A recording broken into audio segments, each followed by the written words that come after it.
The Pied Piper of Hamelin.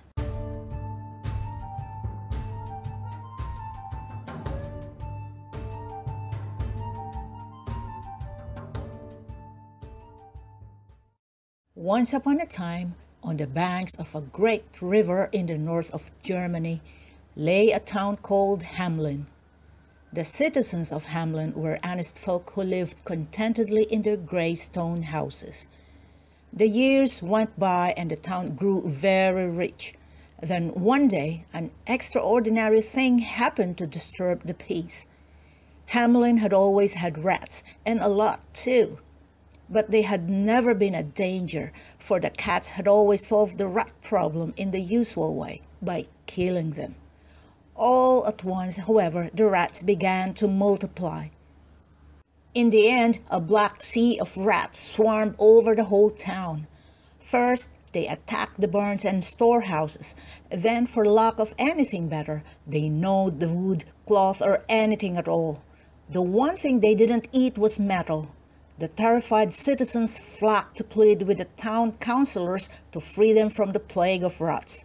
But the council had, for a long time, been sitting in the mayor's room, trying to think of a plan. "What we need is an army of cats." But all the cats were dead.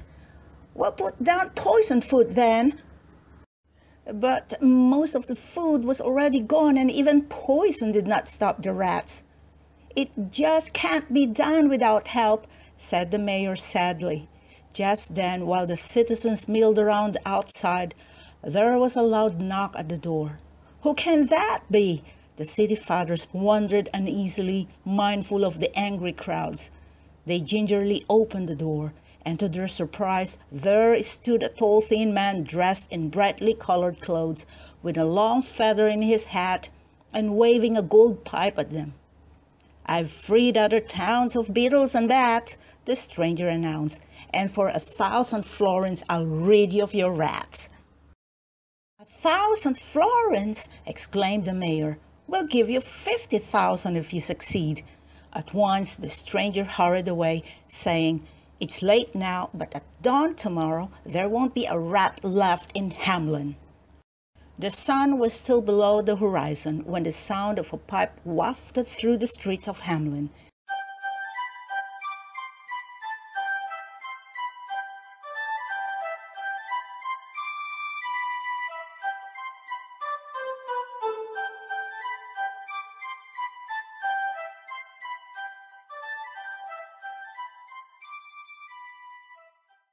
The Pied Piper slowly made his way through the houses, and behind him flocked the rats. Out they scampered from doors, windows, and gutters, rats of every size, all after the piper.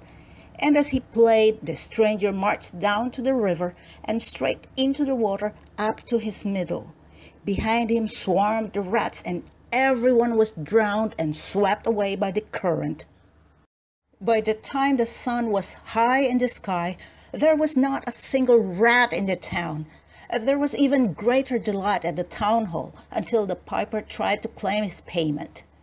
50,000 florins!" exclaimed the councillors. "Never." 1,000 florins at least!" cried the Pied Piper angrily. But the mayor broke in. "The rats are all dead now, and they can never come back. So be grateful for 50 florins, or you'll not get even that." His eyes flashing with rage, the Pied Piper pointed a threatening finger at the mayor. "You'll bitterly regret ever breaking your promise," he said, and vanished. A shiver of fear ran through the councillors, but the mayor shrugged and said excitedly, "We've saved 50,000 florins." That night, freed from the nightmare of the rats, the citizens of Hamelin slept more soundly than ever, and when the strange sound of piping wafted through the streets at dawn, only the children heard it. Drawn as by magic, they hurried out of their homes. Again the Pied Piper paced through the town, but this time it was children of all sizes that flocked at his heels to the sound of his strange piping.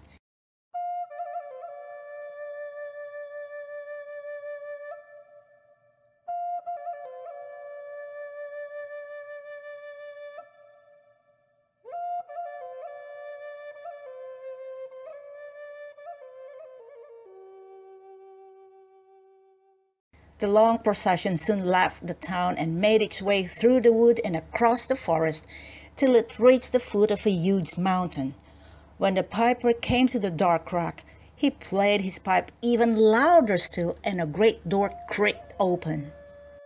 Beyond lay a cave. In trooped the children behind the Pied Piper, and when the last child had gone into the darkness, the door creaked shut. A great landslide came down the mountain, blocking the entrance to the cave forever. Only one little lame boy escaped this fate. It was he who told the anxious citizens searching for their children what had happened. And no matter what people did, the mountain never gave up its victims.